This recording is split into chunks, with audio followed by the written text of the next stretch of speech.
Yeah, boys, oh yeah, you'd come here a lot on dates with, well, you can see, it's beautiful. You'd play Frisbee. Frisbee became, Frisbee became the synonym for making out with a boy because I left a party once early with my friends, and I said I was going to the beach to play Frisbee with my boyfriend.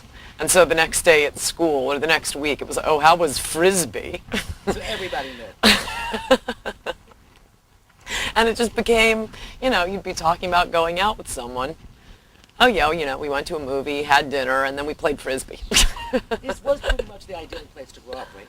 It was fantastic, though my father has always pointed out to me, and it's true, I've noticed this in other ways, no matter where people grew up, they could have grown up in the middle of a ghetto and places they would never go back to as adults. People always say about where they grew up and how, well, it was a good place to grow up. But this really was. Yeah, I think it really was. Really? Really nice kids. My class, you know, you read about this Columbine stuff, and boy, I'm glad we didn't have any of that. You know, people were in different groups and different cliques, but I think it was because the pretty cheerleader type girls, the popular girls, were all really nice. Or at least the main ones were, and that set the standard for everyone else. If they're nice to the nerds, then everyone was nice. So what group were you in? I was not in any one group. I don't know if a lot of people say this, but it actually was true of me. Mainly because I was boy crazy. So my main allegiance was always to whomever I was dating. Oh, whatever boy you were after. And then, you know, I played lacrosse, so I knew the lacrosse kids. I was in AP class, so I was with the AP kids. I had friends from South School where I'd gone, and junior high school just from what classes we had been in, so I was friends with them. And I didn't really attach myself to any one group. And I'd go from boyfriend, and well, I guess I had a couple main boyfriends. so And friends who have known me since I was a little girl, and straight through, are always sitting back and laughing and saying, it's amazing, you have not changed at all, you are on the same on TV as off TV. People keep saying, you know, is this a shtick? Does she?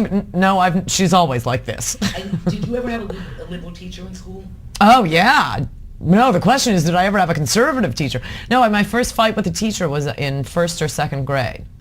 She was wearing a black armband over Vietnam War, and of course, I didn't really know anything. I just heard my parents talking at home and standing by an ally, and so we go to our little librarian. She's wearing the black armband, and some kid, and she was trying to read us Bambi or whatever, and some kid asked her about the black armband, so she said, you know, the war, blah, blah, blah, and I raised my little paw.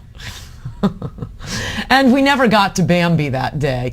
And she did take the black armband off, but I think it was because she wanted to be able to read Bambi the rest of the day. Did they call your parents in? My parents knew about it, but no, there was nothing like you had, no complaints about it. So you managed to do this politely enough that you were serving. I must have, yeah. And I'd argue with teachers, I think, all the way through. And what was it like at Cornell? I mean, that should have been awful. No, it was a lot of fun. Because how many of you were conservative on campus? 12?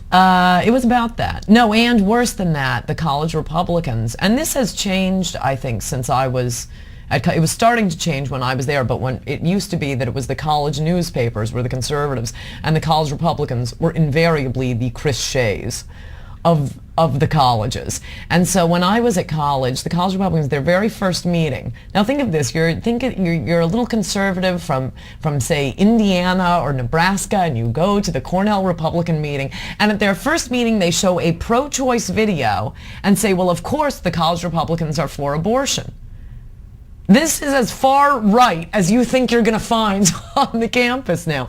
So we shook things up a bit at the Cornell Review. Oh, and the college Republicans, that was actually my first experience with what has happened continuously, and everyone keeps remarking on now with treason, which is all the polite Republican boys ganging up on me. Oh, the college Republicans, they were always going around denouncing the Cornell Review and Ann Coulter, and we thought it was a lot of fun.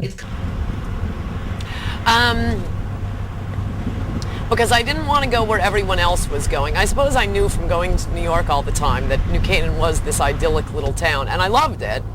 but I sort of liked the idea of a huge school with a diverse populace, to use the current lingo, and the schools that were mostly popular from New Canaan were like Williams, Princeton, Colgate, Hamilton, and they'd be fun, but it just seems like New Canaan, and I liked a city and a big. So for one thing, it was like University of Pennsylvania, Cornell was the big schools, and then I went up to visit. I visited a lot of schools. Went up to visit Cornell, and it was a beautiful spring day, and the campus is a knockout, and I totally wanted to go there. Though I didn't tell anyone because I was worried I wouldn't get in. So my parents kind of knew that's where I really wanted to go, and it wasn't until I got accepted that I told everyone that was. I mean, there was no question that was where I was going to go. Would I have rebelled?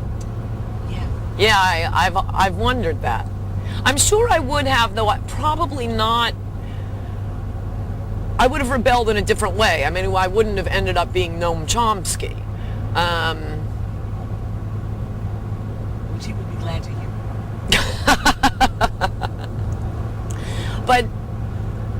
But I'm sure there would have been. Because part of it is, which is why I like these young college Republicans I speak to, part of it is simply rebelling against conformity and authority. So I'm not sure what it is. And probably not as much of a rebellion, because you'd realize, I mean, if there, as you say, if there is such a thing as a conservative campus someplace, you'd realize that conservative campus is in rebellion against the modern culture.